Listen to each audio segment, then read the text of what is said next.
નમસ્કાર. ગુજરાતી કવિ શ્રી કૃષ્ણ દવેની એક સુંદર રચના આજે રજૂ કરવાનું મન થયું છે. આ કવિતામાં, આ રચનામાં કવિ છે એ કૃષ્ણના જીવનની અને મનુષ્યના જીવનની એટલે કે પોતાના જીવનની એક કલ્પના કરે છે અને એની સરખામણી પણ કરે છે. અને કૃષ્ણને ક્યાંક ને ક્યાંક એવો પડકાર કરે છે કે તમે જે કંઈ કર્યું છે એવું જ મારા જીવનમાં પણ છે એમ. અને એ આખી જે વાત છે એ બહુ જ સરસ રચનામાં રજૂ કરવામાં આવી છે. ગોકુળના કૃષ્ણને તો વાંસળીના સૂર, વળી યમુનાના પૂર, અને ઉપરથી ગોપીઓને રાધા. ગોકુળના કૃષ્ણ પાસે શું છે? તો કે ગોકુળના કૃષ્ણને તો વાંસળીના સૂર, વળી યમુનાના પૂર, અને ઉપરથી ગોપીઓને રાધા. અહીં મારે તો જીવવાના વાંધા. આંખોની પથરાળી ધરતીમાં વૃંદાવન ગોવર્ધન ગોકુળ ક્યાં વાવીએ. ભાંભરડા દેતી આ ભૂખી ઈચ્છાઓના ધણના ધણ ક્યાં જઈ ચરાવીએ. કૃષ્ણ ગાયો ચરાવતા ને.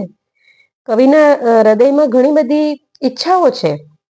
તો કવિ એ વસ્તુને સરખાવે છે કે ભાંભરડા દેતી આ ભૂખી ઈચ્છાઓના ધણના ધણ ક્યાં જઈ ચરાવીએ. આયખે વલોવાતા એક એક દાહડાને માગી માગીને મેં ખાધા. કૃષ્ણ ગોપીઓ પાસેથી દાણ માગતા ને, તો આયખે વલોવાતા એક એક દાહડાને માગી માગીને મેં ખાધા. અહીં મારે તો જીવવાના વાંધા. ગોપીઓને કૃષ્ણ બહુ વાલો હતો એટલે એ સામેથી કૃષ્ણની એવી ઈચ્છા રાખતી કે કૃષ્ણ આવીને અમારી પાસેથી માખણ માગે. બરાબર. તો જ્યારે કવિને કહેવાનું થાય છે કે આયખે વલોવાતા એક એક દાહડાને માગી માગીને મેં ખાધા.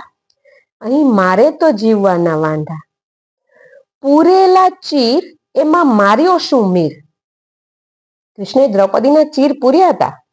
તો પૂરેલા ચીર એમાં માર્યો શું મીર. એનું કારણ એ રાજાની રાણી. નજરે ના કેમ ચડી આછેરા જીવતરની માંડેલી આમ ખેંચતાણી.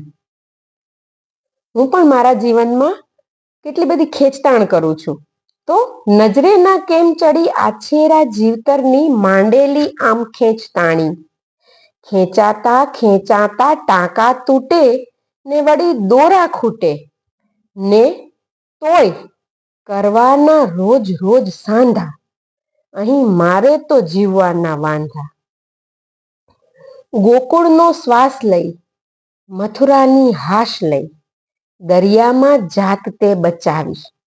કૃષ્ણે જન્મ ગોકુળમાં લીધો, મથુરામાં બાળપણ વિતાવ્યું અને દ્વારકાના રાજા બન્યા. તો ગોકુળનો શ્વાસ લઈ, મથુરાની હાશ લઈ, દરિયામાં જાત તે બચાવી. મેં તો આ પાણીના હણહણતા અશ્વોને ખિલ્લાની વાર્તા પચાવી. કૃષ્ણ એના જીવનમાં કોઈ એક જગ્યાએ એક અમુક સમયથી વધારે ટક્યા નથી અને જ્યાંથી એક વખત નીકળ્યા છે ત્યાં ફરી પાછા ક્યારેય આવ્યા નથી. હવે કવિ કરે છે રચનામાં કહેવા માંગે છે કે ભાઈ મેં તો આ પાણીના હણહણતા અશ્વોને ખિલ્લાની વાર્તા પચાવી. ભાગી ભાગીને હું ભાગું કદાચ, ભાગી ભાગીને હું ભાગું કદાચ, તોય રસ્તાને પગલાની બાધા. અહીં મારે તો જીવવાના વાંધા. અસ્તુ.